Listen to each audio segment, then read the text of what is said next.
বলছেন বউকে নাচাচ্ছেন এনে মন্দিরে নিয়ে গিয়ে নাচান। এই হচ্ছে মায়াপুরের অবস্থা।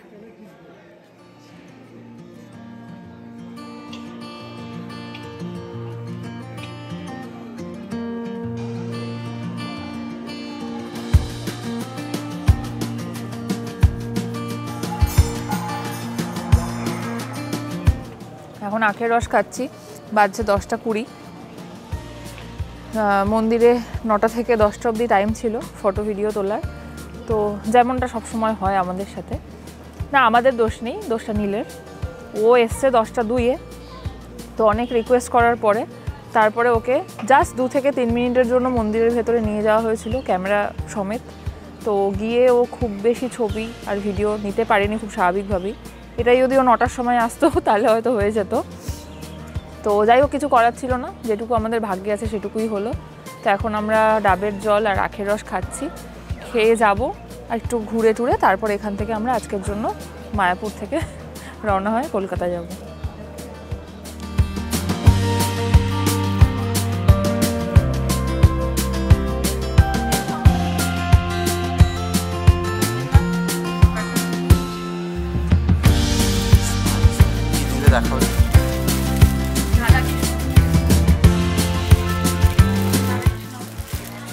এটা একমাত্র এই দোকানেই পাওয়া যাচ্ছে দেখলাম, অন্য কোনো দোকানে মানে আমি দেখিও নি আর কি, কোথাও ঘুরে দেখিও নি।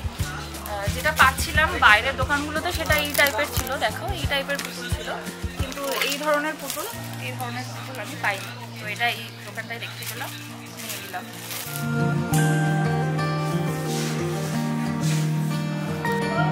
তো আমরা অর্ডার দিয়েছি এখানে খাবারের, গোবিন্দাস রেস্টুরেন্টে, কালকে যেটা দেখাচ্ছিলাম তোমাদেরকে। তো এখানে খাবার অর্ডার দিয়েছি, নীলের জন্য আলুর পরোটা আর আমার জন্য ধোকলা, কারণ আমি আলুর পরোটা খাবো না, ধোসা এইসব খাবো না। আর খিচুড়ি ভোগ মানে যেটা প্লেট আর কি থালি, সেটা এখন কুপন কাটা যাবে, কিন্তু 12:30 থেকে 2:30-এর মধ্যে তোমরা খেতে পারবে। তো সেটা এখন পাওয়া যাচ্ছে না, নয়তো আমি ওটাই হয়তো নিতাম। দেখা যাক কেমন হয় খাবারের টেস্ট। এখানে তো রিভিউ ভালোই দেখেছি, সেই দেখেই আসা। তো আশা করছি ভালোই হবে। আর সবই ভেজ, এখানে সবই উইদাউট অনিয়ন আর গার্লিক, সব কিছুই ভেজ। তো এখানে যারা পুরো ভেজিটেরিয়ান, যারা পেঁয়াজ রসুনও খাবে না বলে ভাবছো, তারা এখানটাতে চোখ বন্ধ করে খেতে পারো। তো আমরা এক ব্যাগ ভর্তি ফল নিয়ে এসেছি, এটা নীল কাটবে, আমি রোজ ওকে বাড়িতে কেটে খাওয়াই, আজকেও আমাকে কেটে খাওয়াবো।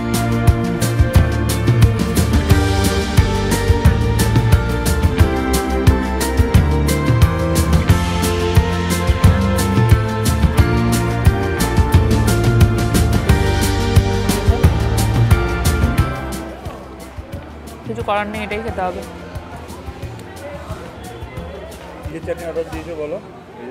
নারকেলের চাটনি দিয়েছে, যেটা ধোসার সাথে দেয়, ধোসা ইডলির সাথে দেয়। আলু পরোটা।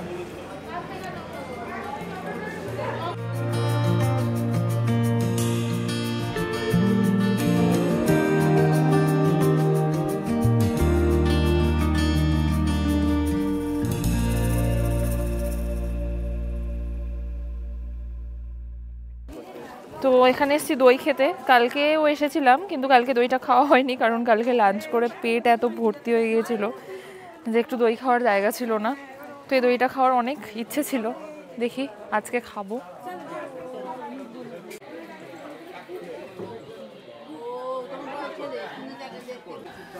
দই নিচ্ছি না, ক্ষীর নিচ্ছি।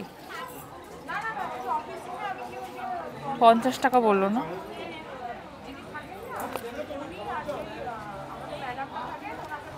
ক্ষীর নেবো একটা।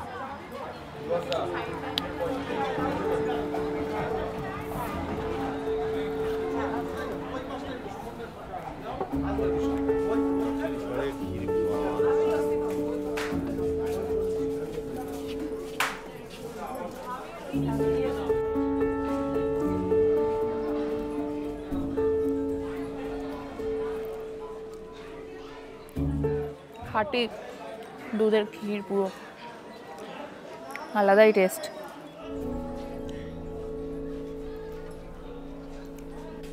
আমরা কালকেও এসেছিলাম গোশালায়, কালকে দই খাওয়া হয়নি, আজকে খেলাম। নীল প্রথমে বলছিল খাবে না, ওই সবচেয়ে বেশি খেয়েছে, আবার বলছে আরেকটা নিলে ভালো হয়। তো এত সুন্দর টেস্ট, এটা তোমরা আসলে এখানকার মাস্ট ট্রাই, অবশ্যই খাবে। কারণ প্রথমত মাটির ভাঁড়ে আর পুরো খাঁটি, উপরে যে গোশালার যে গরুগুলো রয়েছে সেই গরুর দুধের দই, মানে ওই দুধ দিয়ে এই ক্ষীরটা তৈরি করা হয়। তো এটা একদম পিওর, এটাতে কোনো ভেজাল নেই। আর এটা খেলেই তোমরা বুঝতে পারবে এটা স্বাদ একদম আলাদা, দারুণ খেতে।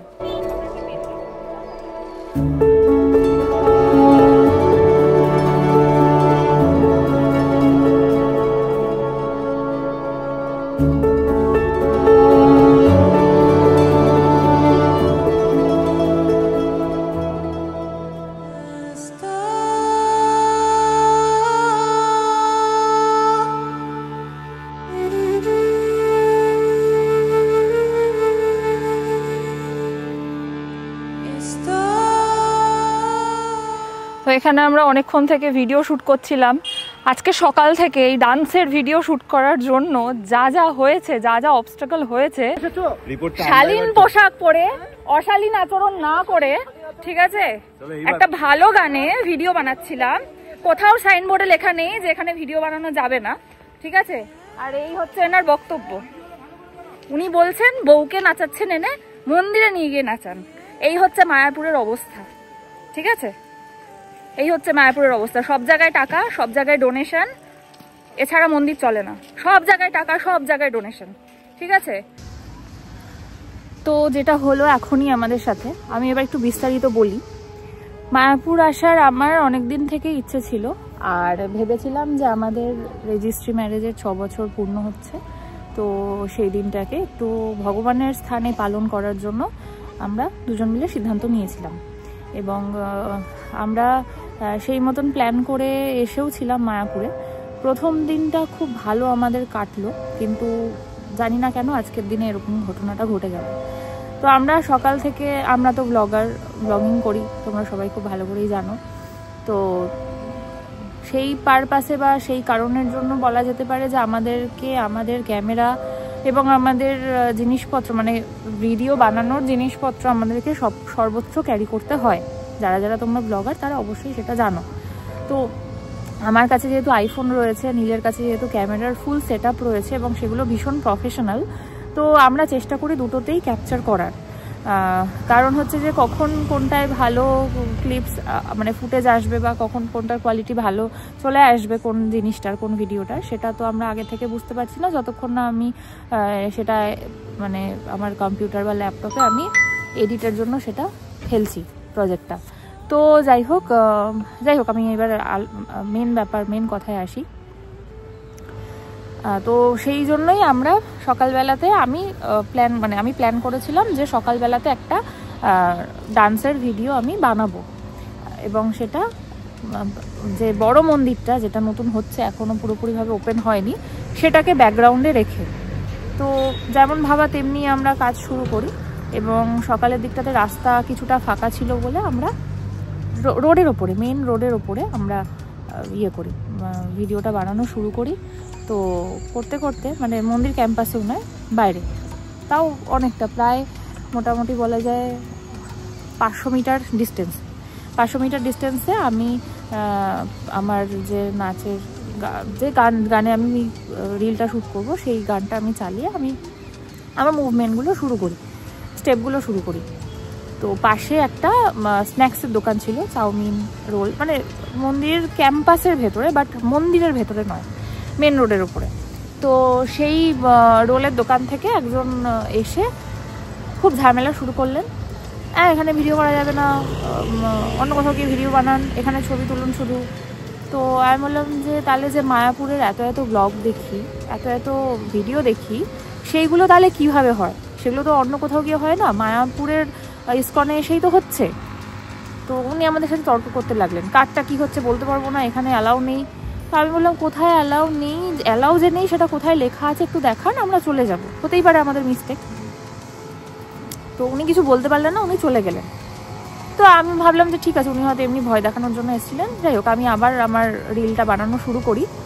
ইতিমধ্যেই আবার এসে উনি আরও বাজেভাবে ব্যবহার শুরু করেন এবং নীলকে বলে ওঠে হঠাৎ করে, বউকে অন্য কোথাও নিয়ে গিয়ে নাচান, মন্দিরের ভিতরে নিয়ে গিয়ে নাচান, বাইরে কোথাও নিয়ে গিয়ে নাচান, এখানটাতে নয়, এভাবে এখানে নাচাচ্ছেন কেন রাস্তার উপর? আর বললাম যে রাস্তার ওপরে নাচি আর মন্দিরের ভেতরে নাচি, যেখানেই নাচি। আমি তো একটা ভালো ভদ্র শালীন পোশাক পরে, মানে গোপী ড্রেস পরেছিলাম, ঠিক আছে, একটা ভালো ভদ্র পোশাক পরে আমি একটা কৃষ্ণ ঠাকুরের গানে আমি একটা ভিডিও বানাচ্ছি নাচের। তো এটাতে এমন কি খারাপ হয়ে গেল যে আপনি এরকমভাবে আচরণটা করলেন?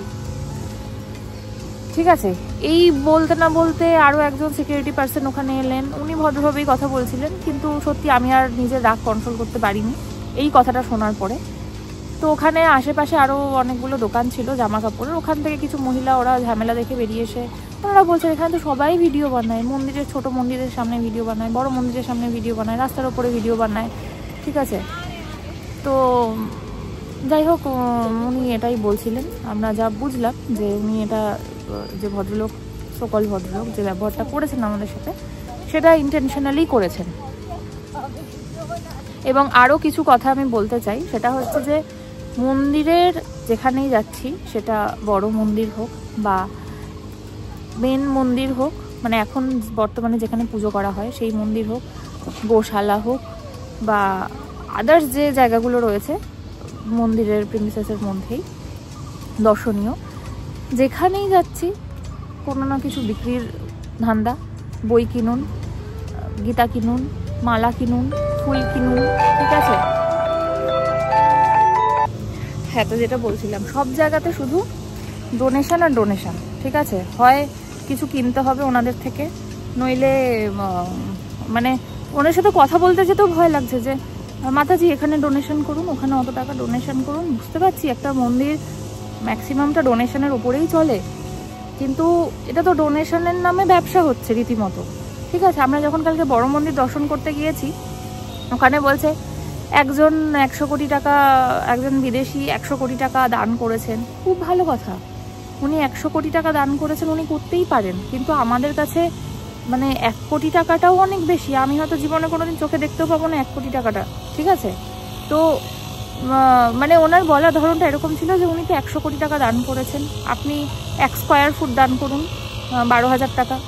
তো হ্যাঁ, ভাবছি যে এত টাকা দিয়ে মন্দিরটা বানানোর, মানে কালকে অবধি আমার এই ফিলিংসটা আসেনি, কিন্তু আজকেই ওনার এই এখানকার ওই প্রভুজির এই ব্যবহারে আমার এই ফিলিংসটা আসছে যে এত টাকা দিয়ে, এত হাজার হাজার কোটি টাকা দিয়ে মন্দির বানানোর কি দরকার? একটা তো ভালো হসপিটাল বানানো যেতেই পারতো, যেখানে মানুষের বিনা পয়সায় মানুষজন চিকিৎসা করাতে পারতো, তাই না? বা একটা স্বল্প মূল্যে, জানি আজকালকার দিনে ফ্রিতে কিছু হয় না, একটা স্বল্প মূল্যে কিছু একটা মানে যাই হোক করে মানুষ এখানে গরিবরা চিকিৎসা করাতে পারতো এবং সেখানকার ফেসিলিটিও ভালো হতো। এই ব্যবস্থাটা তো ওনারা করতেই পারতেন এত বড় মন্দির না বানিয়ে, যেখানে অলরেডি দুটো মন্দির রয়েছে মায়াপুরের ভেতরে, ইসকন মানে ইসকনের ভেতরে। তো যাই হোক, এই হচ্ছে ব্যাপার। কালকে অবধি আমাদের এক্সপিরিয়েন্স খুব ভালো ছিল, কিন্তু আজকে সকালে ওনার ব্যবহারে এতটা আমরা হার্ট হয়েছি, মানে আমরা ভাবতেই পারছি না যে কোনো ধর্মীয় স্থানে এরকম ভাষায় কথা বলা হয় যে আপনি বউকে নিয়ে গিয়ে অন্য কোথাও নাচান, ঠিক আছে। এই ভাষাটা যখন প্রয়োগ করেছে, মানে আমার মাথা এক্সট্রিম গরম হয়ে গিয়েছে। আমি মানে খুব ঠান্ডা মাথার মানুষ, ঝগড়া ঝামেলা, অশান্তি, তর্ক বিতর্ক এগুলো থেকে দূরে থাকতে চাই, দূরে থাকাই পছন্দ করি। যদি ভালোভাবে জিনিসটা মিটে যায় আমি ভালোভাবেই মিটিয়ে নিই, কিন্তু উনি যেটা বলে দিয়েছেন সেটা খুব বাজে কথা বলেছেন এবং আমার মনে হয় এটার বিরুদ্ধে সবার প্রোটেস্ট করা উচিত, মানে এই রকম আচরণ যদি ওনারা করেন। আর এত মানে ইরিটেট হয়েছিলাম সকালে ইনসিডেন্টটা হওয়ার পর থেকে, আমি ঠিকমতো মানে শ্যুটটা করতেই পারছিলাম না। তো যাই হোক, আলটিমেটলি করেছি কোনো রকমে।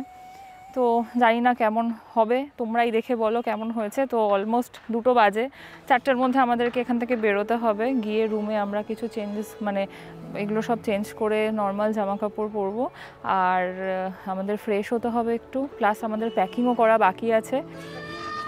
চলো, তো এবারের মতন মায়াপুর থেকে আমরা বাড়ি যাচ্ছি।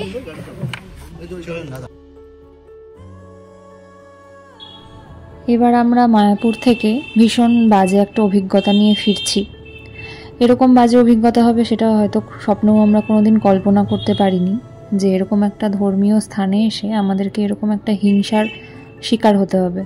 হ্যাঁ, এটাকে হিংসার শিকারই বলবো, তার কারণ আমরা সোশ্যাল মিডিয়াতে এরকম প্রচুর ভিডিও দেখেছি যেটা মায়াপুর ইসকনের ভেতরে শ্যুট করা, এরকম প্রচুর ভিডিও যেগুলো অশালীন জামা কাপড় পরে, অশালীন পোশাক পরে একটা বাজে গানে লাফিয়ে লাফিয়ে নাচ করছে, এবং সেটা ভদ্র সমাজে দেখানোর মতন নয়। তো সেরকম ভিডিও সোশ্যাল মিডিয়াতে প্রচুর ভাইরাল, আপনারা সার্চ করলেই দেখতে পাবেন। তো সেই সব ভিডিওগুলো তাহলে শ্যুট হচ্ছে কি করে? তাহলে কি আমরা এটাই ধরে নেব যে মায়াপুর পুরোটাই আসলেই ডোনেশনে চলে? এবং এই ভিডিও শ্যুট করার জন্যও যদি আজকে আমি তাদের মুখে কিছু টাকা গুঁজে দিতাম বা হাতে টাকা গুঁজে দিতাম, তাহলে হয়তো তাদের মুখটাও বন্ধ থাকতো। এখন তো এইসব প্রশ্নগুলোই আমাদের মাথায় ঘুরছে। যাই হোক, আমি বেঁচে থাকাকালীন হয়তো মায়াপুরে আর কোনো দিনই আসবো না, শুধুমাত্র এখানকার প্রভুদের ব্যবহারের জন্য। এত বাজে এনাদের ব্যবহার, তো আমি অন্তত আসবো না আর। যাই হোক, এই খারাপ অভিজ্ঞতা নিয়ে আমরা ফিরছি কলকাতায়। আর ফেরার সময় আমাদের রাস্তায় যেতে যেতে তখন মনে হচ্ছিল না, আসলেই এটা হয়েছিল, প্রচুর খিদে পেয়ে গেছিলো। তো তখন ভাবলাম যে কি করব, কারণ বাড়ি ফিরতে এখন অনেকটা লেট হবে।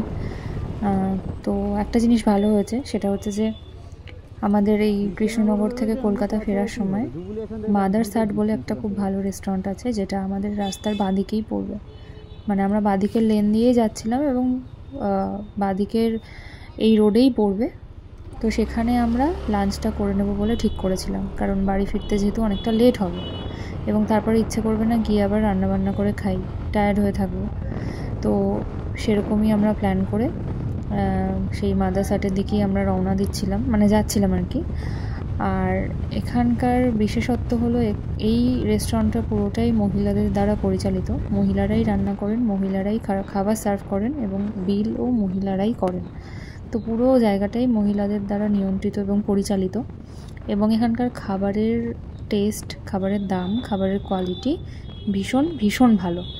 কারণ আমরা অনেক বছর ধরে এই রাস্তা দিয়ে কোথাও যাওয়া আসার সময় এই মাদার্স হাটেই খাই, লাঞ্চ ডিনার যাই হোক আমরা এখানটাই প্রেফার করার জন্য।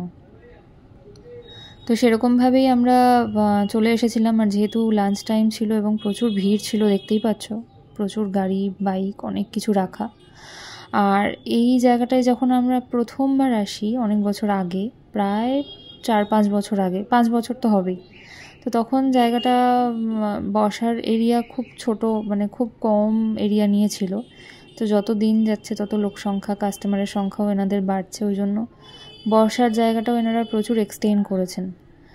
আর আমরা প্রেফার করেছিলাম একটা খুব সুন্দর এখানে মাটির তৈরি করা, মানে মাটির ছাউনি দিয়ে খুব সুন্দর করে একদম অর্গানিকভাবে প্রাকৃতিক, মানে কি বলবো, নেচারের ওপর ভিত্তি করে খুব সুন্দর করে ডেকোরেশন করা সেই জায়গাটাতেই আমরা বসার জন্য প্রেফার করেছিলাম। তো সেখানেই যাচ্ছি। তোমরা দেখলে বুঝতেই পারবে, ভিডিওতে আমি পুরোটাই ভিডিও করেছি, তো তোমরা দেখলে এখানে বুঝতেই পারবে যে আমি কেন বলছি এই জায়গাটায় আমরা প্রেফার করছিলাম বসার জন্য। আর এনাদের আরেকটা বিশেষত্ব এখন, সেটা হচ্ছে এনারা রোবটের মাধ্যমে খাবার সার্ভ করেন।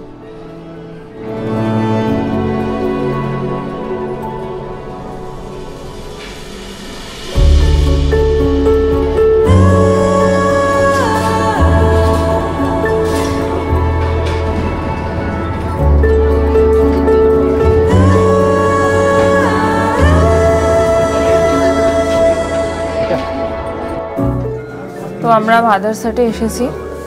এখানে আমরা ফোনটা রাখি, একটু দেখবো, মানে হ্যাঁ একটু পরে, 5 মিনিট পর। তো এখানে আমাদের মেনু কার্ড দিয়ে গেছে, আমি এখন মেনু দেখতে ব্যস্ত। এখানে প্রচুর আইটেম আছে আর টেস্ট এখানকার ভালো, কারণ আমরা এর আগেও অনেকবার এখানে খেয়েছি। তো জানি না এখন কি অর্ডার করব, দেখে নিই।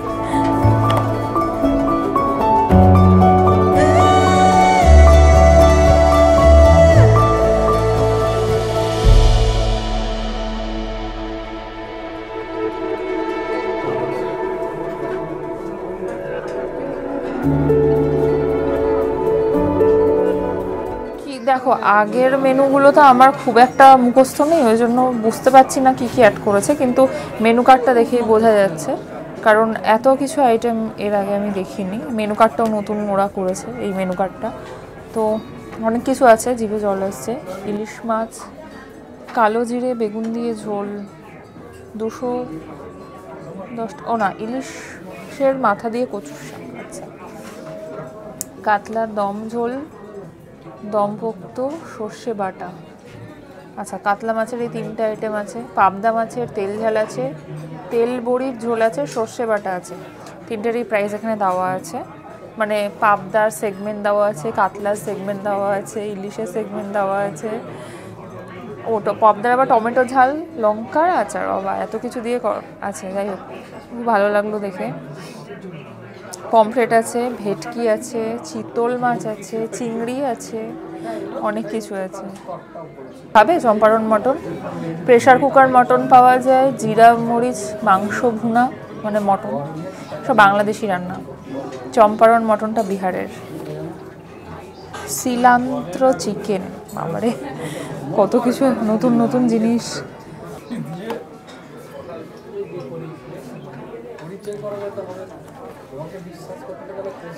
ডাবের পায়েস। থালি দেখি কি কি আছে।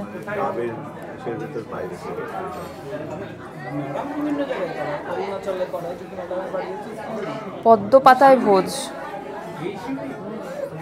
পাতায় ভোজ, মায়ের বাড়ির আদরের ভোজ। তাতে মেনু আছে স্যালাড, 5 রকমের নিরামিষ, ভাজা, রাইস, মুগের ডাল, মায়ের বাড়ির সবজি, হলুদ পোলাও, ছানার ডালনা, চাটনি, পাঁপড়, আম, দই, রসগোল্লা, ডাবের পায়েস। আচ্ছা, এটা ভেজ। পদ্ম পাতায় ভোজ, এটাও ভেজ। মায়ের বাড়ির মহাভোজ,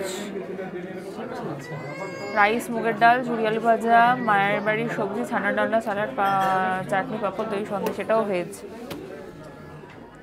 আচ্ছা, এখানে তোমরা অ্যাড অন করতে পারো। অ্যাড অন আইটেমগুলো এখানে কী কী অ্যাড অন করতে পারো সেগুলো ওরা আলাদা করে লিখে দিয়েছে।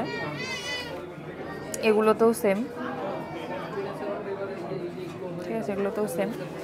আর এখানে কি মায়ের বাড়ির পোলাও ভোজ, পোলাও মুরগির মাংসের ভোজ, হলুদ পোলাও, মুরগির মাংস, সন্দেশ, পোলাও, খাসির মাংস, হ্যাঁ একটা প্লেন রাইস। আচ্ছা, ডাল অনেক রকমের আছে, তুমি কোন ডালটা নেবে?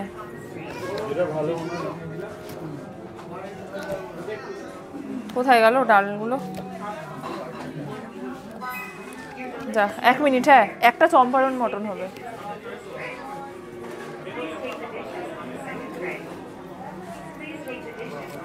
ডাল কোথায় গেল? ডাল ডাল আচ্ছা, কি খাবে? পাবদা মাছ খাবে না ইলিশ মাছ খাবে না পমফ্রেট খাবে না ভেটকি খাবে? এই হ্যাঁ, ভেটকি খাবে, কি খাবে? পাবদা পমফ্রেটের মধ্যে কোনটা হবে? সব কিছু আছে। হ্যাঁ, তুমি খাবে তো? তুমি, আমি কি বলবো? পমফ্রেট খাবে? আচ্ছা, ডালের কি কি হবে?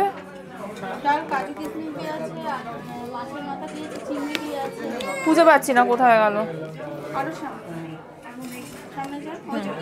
কাজু কিশমিশ দিয়ে ভাজা মুগের ডাল, মাছের মাথা দিয়ে মুগের ডাল, চিংড়ি দিয়ে সোনা মুগ ডাল হচ্ছে। এদিকে মাছটা তুমি দেখো প্লিজ, মাছটা ডিসাইড করো। পমফ্রেটের অনেক রকম আইটেম আছে, দেখে নাও।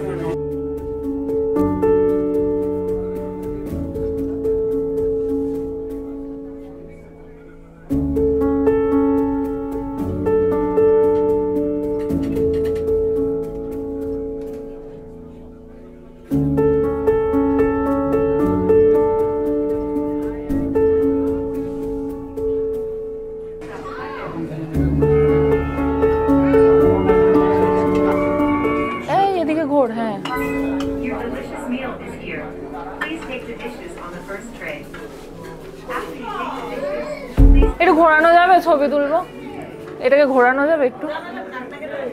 ও,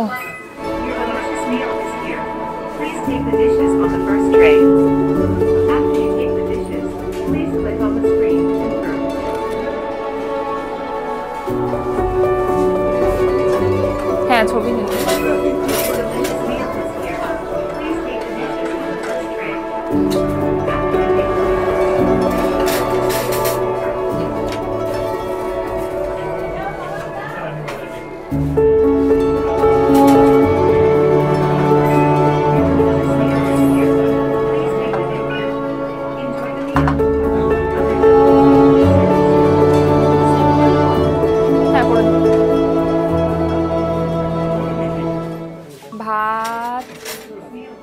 মাছের মাথা দিয়ে মুগের ডাল, ঝুড়ি আলু ভাজা, পাবদার তেল ঝাল, চম্পারণ মটর।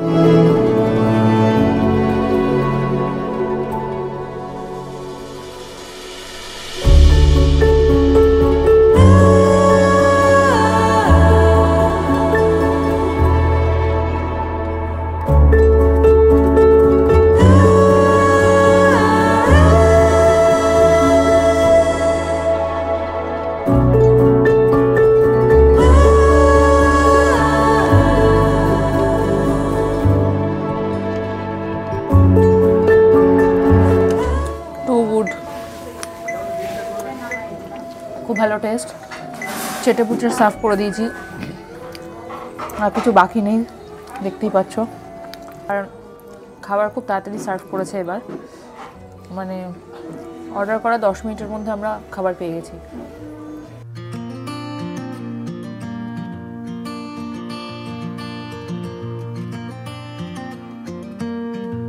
বেকড রসগোল্লা, দই ভাপা।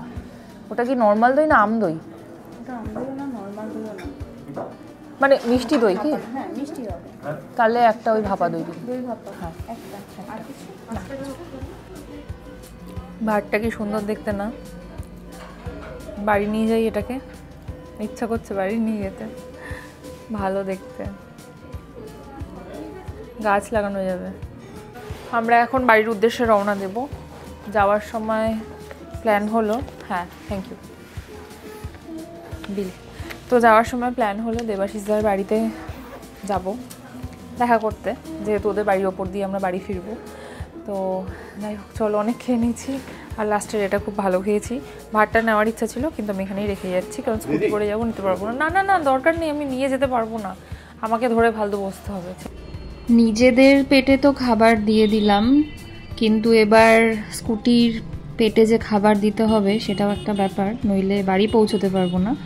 তো সেই জন্য আমরা পাশেই পেট্রোল পাম্প থেকে গাড়িতে তেল ভরে আমরা এবার যাচ্ছি বাড়ির উদ্দেশ্যে। প্রায় সন্ধে হয়ে এসেছে, সূর্য ডুবে গেছে অলরেডি, আর এত বেশি আমরা খেয়ে নিয়েছি। স্বাভাবিকভাবেই যেটা হয়, খুব ভালো টেস্টফুল খাবার থাকলে অনেকটা খাওয়া হয়ে যায় একসাথে। তো আমাদের সাথেও সেটাই ঘটেছে। যা খেয়ে নিয়েছি তাতে মনে হচ্ছে আর রাত্রেবেলা বাড়িতে গিয়ে সত্যি আর কিছু খেতে পারবো না। এমনিও অন্ধকার হয়ে গেছে বাড়ি ফিরতে ফিরতে, এখন মনে হচ্ছে বাড়িতে গিয়ে কোনো রকমে আমরা ফ্রেশ হয়ে তারপরে আজকের দিনটা রেস্ট করব। মানে আজকে শুধু রেস্ট করব, আর কোনো কিছু করব না, কোনো কাজ, কোনো রান্না, কোনো কিছু না, সব বাদ। আজকে শুধু রেস্ট, তারপর কাল থেকে আবার কাজে ফেরা হবে। তো এই ব্লগটা তোমাদের কেমন লাগলো অবশ্যই জানিও। তো চলো তাহলে, আমাদের মায়াপুরের ব্লগ আমরা এখানেই এন্ড করছি। কেমন লাগলো অবশ্যই জানিও, আর চ্যানেলটা অবশ্যই সাবস্ক্রাইব করো। ততদিন তোমরা ভালো থেকো, সুস্থ থেকো। তোমাদের সাথে দেখা হবে নেক্সট আরও একটা ভিডিওতে।